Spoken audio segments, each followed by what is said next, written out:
ఉద్ధారకుడు ఎందువల్ల అయ్యాడో తెలుసా? భర్త ఏ పుణ్యకార్యం చెయ్యనివ్వండి, అందులో సగభాగం భార్య ఖాతాలోకి వెళ్ళిపోతుంది. ఆయన ఏమి నీళ్లు విడిచిపెట్టినా భార్యకి ఇస్తున్నానని అనక్కర్లేదు. పురుషుడు ఏ పుణ్యకార్యం చేయనివ్వండి, ఎక్కడుండి ఏ మంచి పని చేయనివ్వండి, సగభాగం ఆయన భార్యకి ఇచ్చేస్తారు. ఎందుకు ఇచ్చేస్తారు అంటే ఒక్కటే కారణం, ఆమె లేని నాడు నువ్వు ఓ పురాణం చదువుకోవడానికి, గాయత్రీ మంత్రం చేసుకోవడానికి, ఓ దేవాలయంలోకి వెళ్ళడానికి నీ వశం కాదు. నీ కడుపున పుట్టినటువంటి బిడ్డల్ని నువ్వు సాకలేవు, నీ భార్య సాకుతోంది. మహాతల్లి ఆవిడ పాలిచ్చి పోషించింది, ఆవిడ అన్నం పెట్టి పెంచింది, ఆవిడ స్నానం చేయించింది, ఆవిడ వంశాన్ని పెంచుతోంది. నువ్వు సంతోషంగా కార్యాలయానికి వెడుతున్నావు, గుడికి వెడుతున్నావు, లేకపోతే దేవతార్చనకి వెడుతున్నావు, ఇవి చెయ్యగలుగుతున్నావు. నీకు ఆమె సహకరించింది కనుక ఆయన చేసిన పుణ్యంలో సగభాగం భార్యకి వేస్తారు. అందుకే 7 తరాలు అటు ఇటు చూడండి అంటారు పిల్లనిచ్చేటప్పుడు. పిల్లనిచ్చేటప్పుడు చూడవలసింది ఏది అంటే ఆ పిల్ల యొక్క జీవుణ్ణి ఉద్ధరించగలరా ఆ పురుషుడు.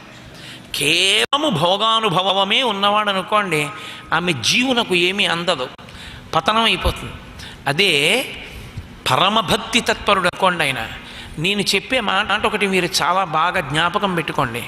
పరమభక్తి తత్పరుడైనటువంటి వ్యక్తి యొక్క ఇల్లాలు, ఆ భక్తి తత్పరుడు ఒకేసారి శరీరాన్ని విడిచిపెట్టారనుకోండి, ఆమె ఖాతాలో పుణ్యం ఎక్కువ ఉంటుంది, ఆయన ఖాతాలో తక్కువ ఉంటుంది.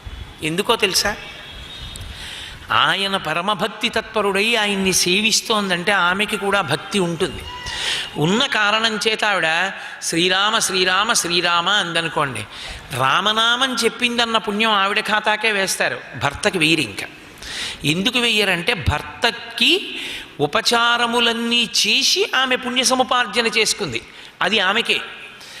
భర్తగారు చేసుకున్నది ఆమె సహకారం వల్ల చేశాడు, అందుకని ఆయన పుణ్యంలో సగం ఆవిడికి ఎడుతుంది, ఆవిడ దీనికి రాదు, అందుకే ఆవిడ ఖాతాలో ఎక్కువ ఉంటుంది. ఈ జన్మలో ఒక మహాభక్తుడైన వాడికి ఇల్లాలైన కారణం చేత జీవుడు విశేషమైన అభ్యున్నతిని పొందేస్తాడు. ఆ పత్ని యొక్క శరీరాంతర్గతమైనటువంటి జీవుడు అంత గొప్ప పుణ్యాన్ని జీవుడికి కట్టబెట్టగలిగినటువంటి అధికారమును పొంది ఉంటాడు. కాబట్టి పురుషుడు ఉద్ధారకుడు, భార్య శాంతి స్థానం. అది అద్భుతమైన మాట శాస్త్రంలో.